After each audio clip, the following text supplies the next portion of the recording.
Këshilltari i presidentes Vjosa Osmani, Rinor Nuhiu, ka reaguar ashpër ndaj gazetarit gjerman të Frankfurter Allgemeine Zeitung, Michael Mertens, pas komenteve të tij për dokumentarin Melania, kushtuar Melania Trump.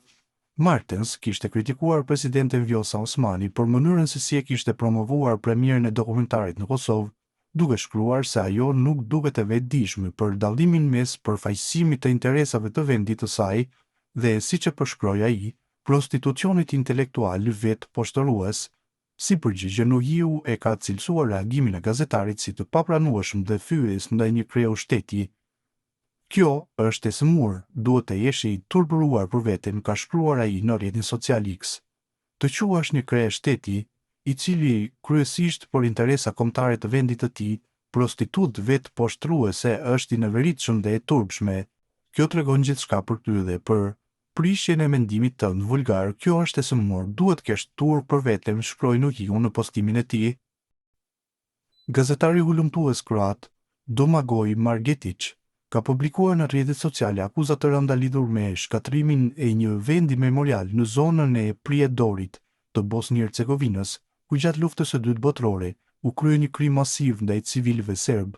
Sipas Margetićit, në vitin 2023 në zonën e Bukova Kosës, përkatësisht në fshatin Veliko Palanqishte, janë ushtruar presionet të palishme ndaj banorëve lokal për t'i detyruar ata të shesin tokën e tyre. E pretendon se këto veprime janë kryer nga persona të lidhur me biznesmenin serb Zvonko Veselinović përmes kompanisë Drovko Export, e cila ka hapur minjera shumyrit të palishme në atë territor. Avdullah Hoti ka dhënë dorëheqjen nga të gjitha pozitat që mbante në lidhjen demokratike të Kosovës. Burimet të Gazeta Minuti brenda rrjetit të ngushtë të tij bojnë të ditur se dorëheqja e Hotit vjen pas zhvillimeve në kuvendin e LDK-s, ku ai kishte shpallur kandidaturën për kryetar të partisë. Megjithatë, kandidatura e tij nuk ka hyrë fare në votim, pasi kuvendi i LDK-s ka votuar për vazhdimin e mandatit të Lumira Dixhikut në krye të partisë. Hoti kishte paralajmëruar edhe më herët se do të dorëhiqej, duke konsideruar këtë si akt përgjegjësie politike pas procesit zgjedhor të 28 dhjetorit.